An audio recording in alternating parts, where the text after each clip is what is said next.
अस्सलाम वालेकुम। 5 minute prime में खुश आमदीद। नाज़रीन, आज हम बात करेंगे 3 जून सन 1947 को तकसीम हिंद का मंसूबा पेश किया गया, जिसमें यह फैसला हुआ कि बरतानिया राज के ज़ेर कब्ज़ा हिंदुस्तानी रियासतों को मजहबी अक्सरियत की बुनियाद पर इंडिया और पाकिस्तान के साथ शमूलियत का हक हासिल होगा। लेकिन अगर कोई रियासत खुद मुख्तार रहना चाहे तो उसे मुकम्मल आज़ादी का हक हासिल होगा। ये फैसला हिंदुस्तानी रियासतों के मुतालिक हुआ था, जबकि रियासत कश्मीर कभी हिंदुस्तान के हिस्सा नहीं रही। रियासत जम्मू और कश्मीर का मुस्तकिल फैसला रियासत के अवाम करेंगे। जम्मू और कश्मीर 70 साल से ज़ायद अरसे से दो जोहरी ताकतों पाकिस्तान और भारत के दरमियान तनाज़े का बायस बना हुआ है। पाकिस्तान का मौक़िफ़ है कि मुस्लिम अक्सरियती रियासत होने के बायस तकसीम हिंद के कानून की रूह से ये पाकिस्तान का हिस्सा है, जबकि भारत इसे अपना अटूट अंग करार देता है। इलाका आलमी सतह पर मुतनाज़ा करार दिया गया है। अक़वाम मुत्तहिदा और बाकी बड़ी अहम आलमी तंजीमों ने जम्मू कश्मीर के हक़ आज़ादी को तस्लीम किया है और इस सिलसिले में अपनी सालसी की पेशकश की है।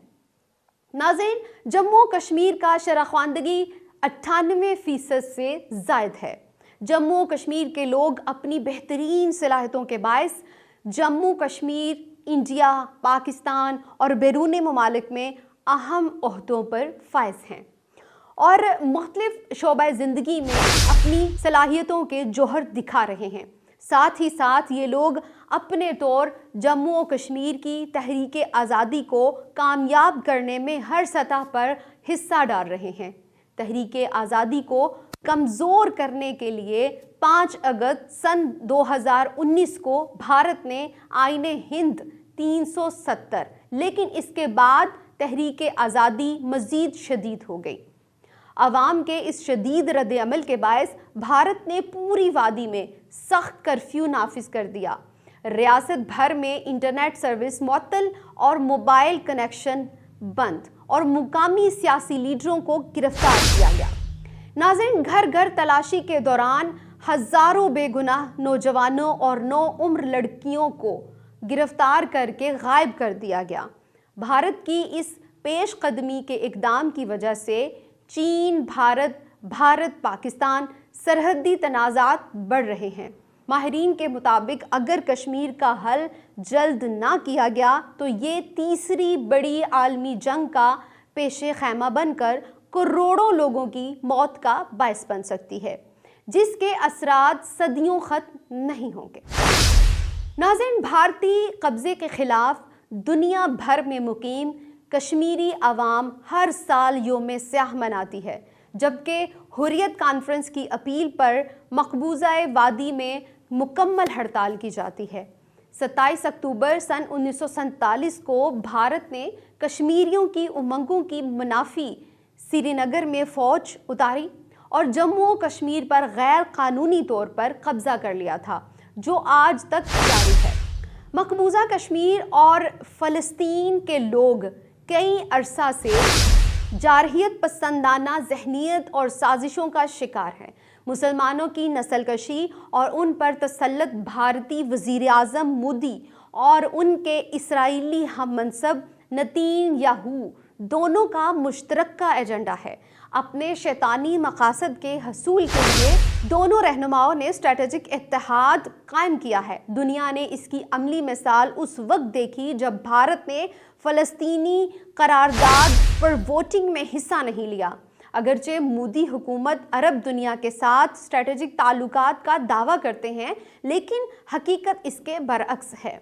इसराइल के नक्शे कदम पर चलते हुए भारतीय हुकूमत ने मकबूजा कश्मीर में इसराइली मॉडल नाफिज किया है ताकि बहादुर कश्मीरियों की मुज़ाहमत को शिकस्त दी जा सके, जो अपने कानूनी हक के हसूल के लिए हर तरह से कुर्बानी दे रहे हैं, जबकि भारत और इसराइल इंसानी हकूक़ के नाम नहाद अलंबरदारों की मुकम्मल हिमायत और मंजूरी हासिल है।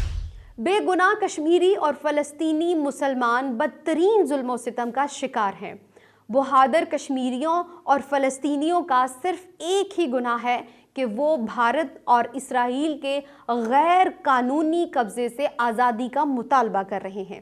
مودی کے اثر و رسوخ میں بھارتی میڈیا نے یہ تاثر قائم کیا کہ عرب ممالک نے طویل عرصے سے بھارت کو اپنا ابھرتا ہوا اسٹریٹجک ساتھی سمجھا ہے، لیکن اقوام متحدہ میں ووٹنگ سے گریز کرنے سے عرب رہنماؤں کو شدید دھچکا لگا اور انہیں بھارت کی دھوکہ دہی کا احساس ہوا، اور بھارت کی طرف سے اس طرح کی اسرائیل نواز پالیسی عرب رہنماؤں کے لیے یقیناً مایوسی کا باعث بنے گی، اور اس کے ساتھ ساتھ قیام امن کے لیے بین الاقوامی برادری کی کوششوں کو شدید دھچکا لگے گا۔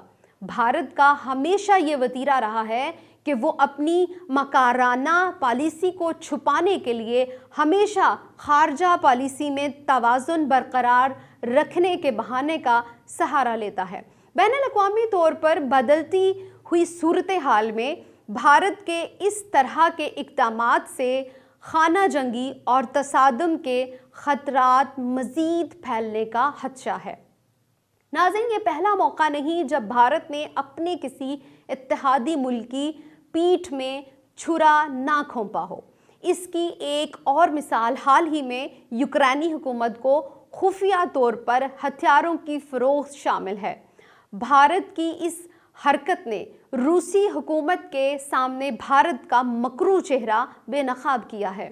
بھارت اسرائیل اور عرب دونوں ممالک کے ساتھ اپنے دوستانہ تعلقات کو برقرار رکھنے کی بھرپور کوشش کر رہا ہے، جس سے یہ سوال اٹھتا ہے کہ کیا بھارت ایک قابل بھروسہ حلیف ہے؟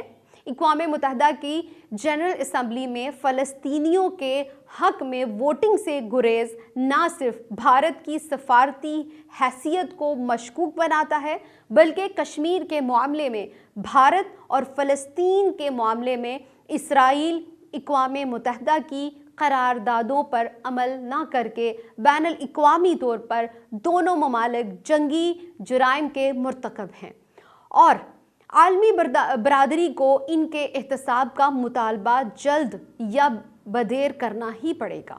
This is Tabinda Anwar signing out.